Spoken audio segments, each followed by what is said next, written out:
The Game Awards. Are you guys ready? You know, this show is all about bringing everyone together to celebrate video games. Well, at least all those games that were released prior to December 6, 2018. What's up, everybody? This is Karak with ACG, and today it's a discussion video about the Video Game Awards and my belief that they happened too soon. So this year's Video Game Awards happened December 6th. Unfortunately, that happened to be prior to particular games like Ashen or Smash Brothers. Now, this is something that's come up in the past before with things like Xenoblade Chronicles 2, which its release on December 1st really ended up negating the fact or the choice of it being on a lot of Game Awards shows. Now, this time it happened on December 6th, but we also had the 13th and the 20th, which could have been days that this could have occurred. But I think for a lot of us, we assume that the reason why this is done is so somebody can stamp Game of the Year edition on one of their titles and sell even more of them prior to Christmas. My issue with this is December isn't even close to over by that time. Additionally, it takes 1 to 2 weeks for the voting to actually occur. So games that are released a couple days prior to the Video Game Awards also don't get on those ballots. Now, a lot of people are going to say things like, well, next year those games can actually occur on those award shows. But let's be honest, we've already seen, in particular, games like Xenoblade Chronicles be missed out on.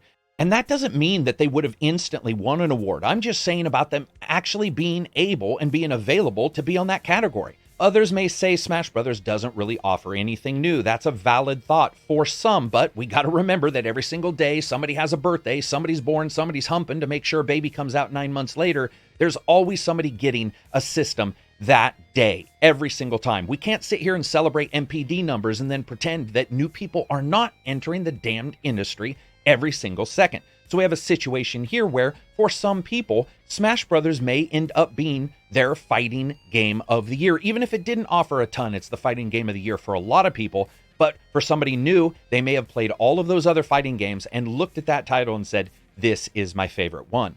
All of this ends up wrapping up into the major problem, which is December 6th. If you had done it on December 20th, you're looking at a time frame, a full 2 weeks extra for a lot of those games to get in there. Games like Below, games like Ashen, again, games like Smash. These are important titles, and titles that for many can't actually be moved around that well. We do know that, some companies can move their release dates around if they have the chance to do so, and if they feel that the Video Game Awards are very important to actually end up being at. But when it comes down to it, some of these are indie titles, and they don't have that chance. And that's a particular sticking point for me because indie titles are some of the great titles that are out there, at least some of the new ones. And you guys know that I don't hold indie titles above my head like Simba and the Lion King. And I'm like, oh, but when it comes down to it, I still want to see those titles get represented. And the Video Games Awards are a huge deal. We also see this with many websites where Video Game Awards are given out a full 2, 3, 4 weeks prior to December 31st, and it ends up causing an issue. It really doesn't matter where you live in the world. You're still looking at the fact that there are 31 days in December, and we did this a full 25 days early. But you might be sitting back going, man, why is he so mad about this? Why is he irritated about something? It's just a number.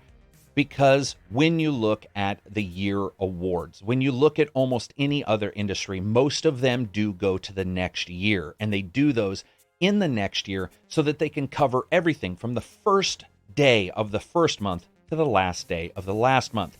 This is vital. It's incredibly important. And I also believe that it would revitalize particular areas and timeframes in that next year, which are universally usually slower. Now, we can look at this next year's February and January and say, those aren't actually probably going to be slower. That's true too. But when you have this situation where a lot of these games are ignored, games that we sit here and we champion, it really does feel like a missed opportunity, and it feels like jumping the gun by a fairly large margin. We could even move this for this year, let's say, to the 20th, and you would still have a great deal more games that have that chance to get in there and that chance to be recognized, and possibly not treating it like a NASCAR race where the same 5 friggin' people win all the time. But I'm always open to the fact that I could be wrong. So I want to know from you. Leave a comment and discuss what you think. Do you think that it's okay? Do you think that this is just something that the companies are going to have to work around and they should have to work around? Or is it something that you would like earlier? I personally feel that the 20th leaves more than enough time for a lot of games to be recognized and people to still buy them. It's not like you can't go to Amazon or 1,000 other websites and purchase these titles, and it's not like you can't go to a store and get in and buy a title. It's almost like they're pretending that you have to filter people through the door one at a time like some type of cattle run to their death. So what do you think? Like I said, leave a comment. I'd love to hear it. As always, if you like the video, give it a thumbs up. If you dislike the video, give it a thumbs down. Please subscribe if you like videos like this. Also, you can follow me on Instagram. You can follow me on Twitter. You can follow me on Twitch. Pretty much everywhere. Twitch is ACG on Twitch if you want to follow me there. And of course, you can become a patron on the Patreon website. Join up. Join one of the best discussion groups in the entire industry. It's an absolutely fantastic time. We've got developers, board game manufacturers, all different kinds of people in that Discord. It is just a great place to get together and discuss and play games. So that's it for me. Peace out and enjoy the rest of your week.